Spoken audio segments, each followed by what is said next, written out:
Hey, I'm Cameron Yates with Yates Contracting, and on this episode of Remodeling America, we are pretty much going to show you how we dig footings, the way we do excavation, the way we prep for it, some of the tools we use. We're just kind of going to go over a few things. On this project, we're building a pretty big screen-in porch. So we had an engineer come out, and he gave us pretty much all the specs we needed for those footings. So that's always really important to do. But on this one, we're basically doing the excavation for those footings, and I hope you enjoy.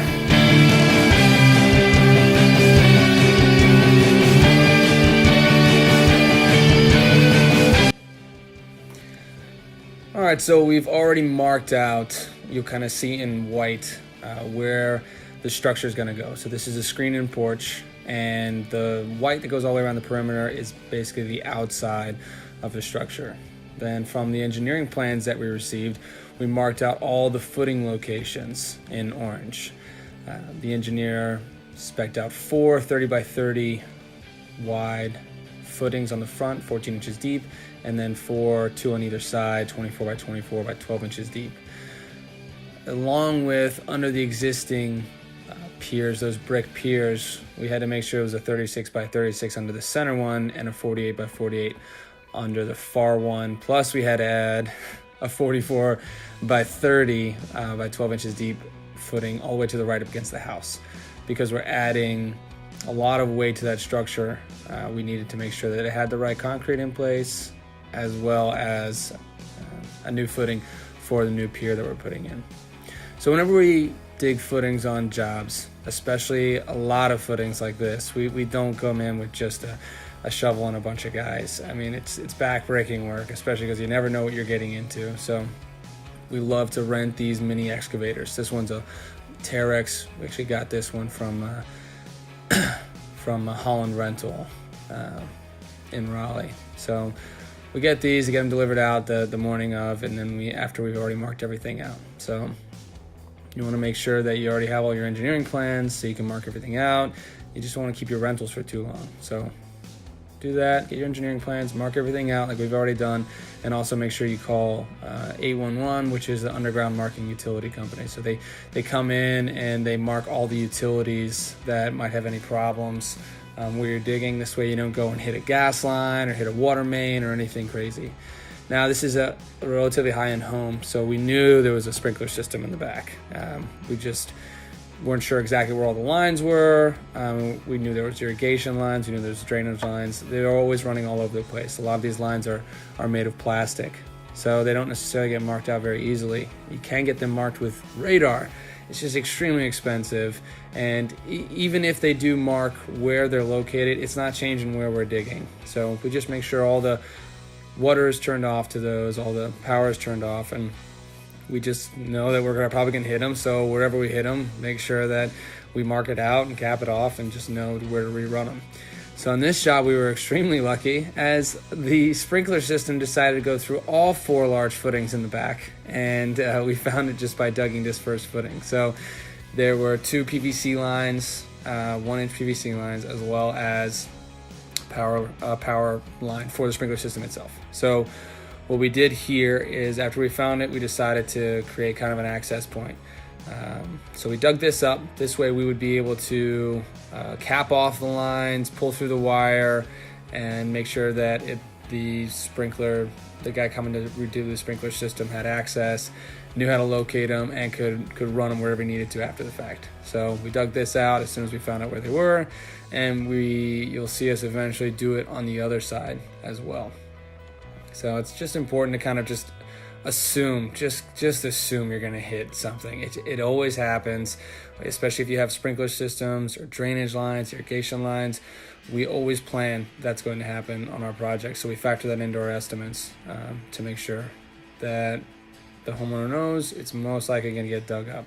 So you go through and you want to make sure that whenever you're digging these, you've got good access to each of your holes, because you've got this big machine you got to make sure you have space for.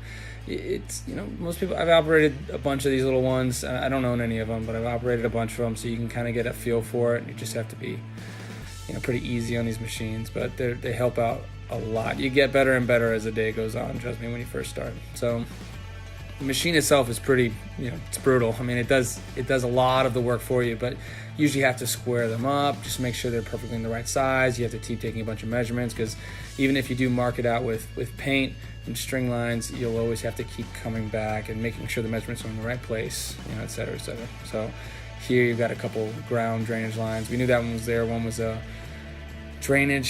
irrigation drainage line, basically from the downspout of the gutter. So we obviously knew that was there, so we knew we were gonna have to pull that through. I mean, it's just digging, you always come up with a bunch of surprises. Then what we're gonna have to do is we have to access the footings under those brick piers. So the engineer told us that it needed to be a 48 by 48 under the one we're working on right now, where I'm getting the gutter out of the way, and then a 36 inch by 36 inch wide footing under the center pier. So there's a slab in the way, and we went ahead and cut out already the space where we needed access to access the footings, and we'll have to jackhammer the rest of the concrete.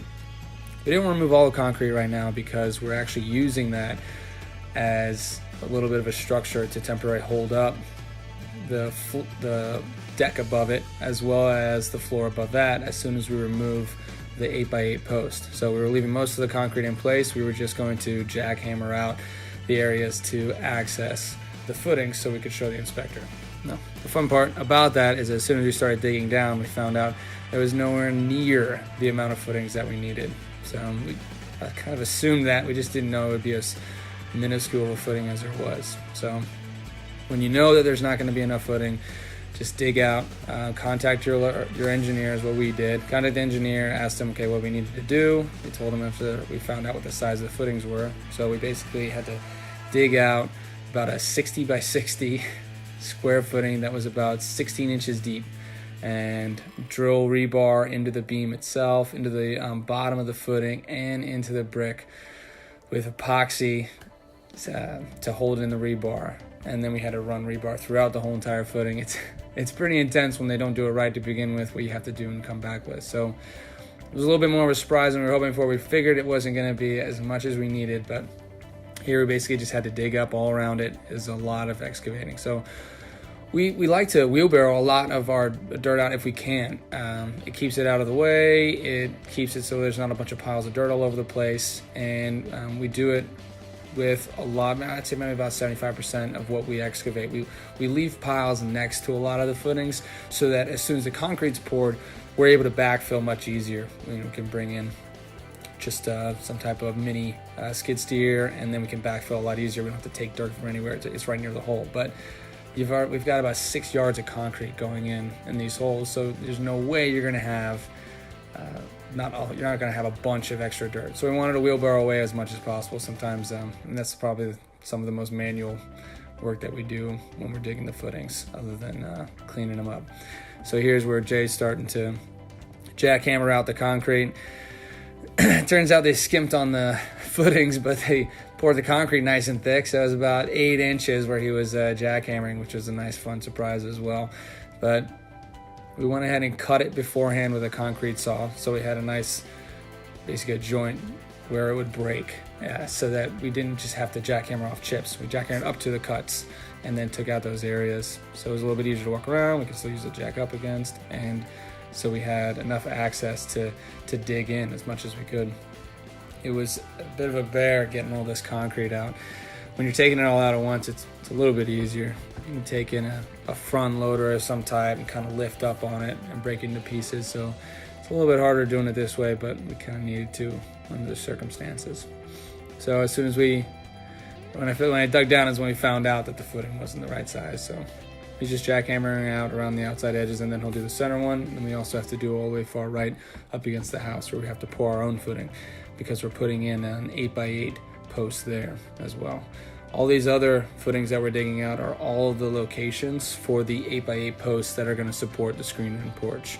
So they'll need to be roughly centered right in the middle. But what we do is we pour our footings first, and then we get our frame, the base frame, up in place exactly square, and we use a laser plumb bob to find the exact center on each of these footings where the 8x8 post will be.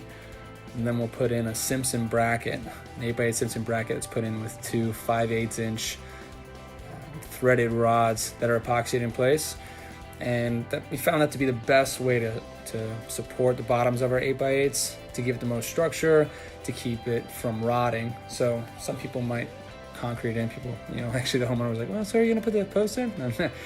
What happens is we put them in after the fact, just so they're in the exact right place. We don't have to worry about rotting. We don't have to worry about them being perfectly level when the concrete's poured. Plus it gives it a lot more structure underneath the posts. So sometimes the engineer will spec that out, but this is how we always love doing it. So this is pretty much the rest of the excavation. We clean up all the holes and we get everything ready and prepped so that we're able to pour concrete. The rest is a little bit more manual work. But anyway, my name was Cameron Yates, Yates Contracting, and this is Remodeling America. And if you liked what you kind of saw here, you can always subscribe to the channel and hit the bell for notifications, and we'll let you know whenever we post a new video. So if you had any questions or any comments, please post them below. Thanks again for watching.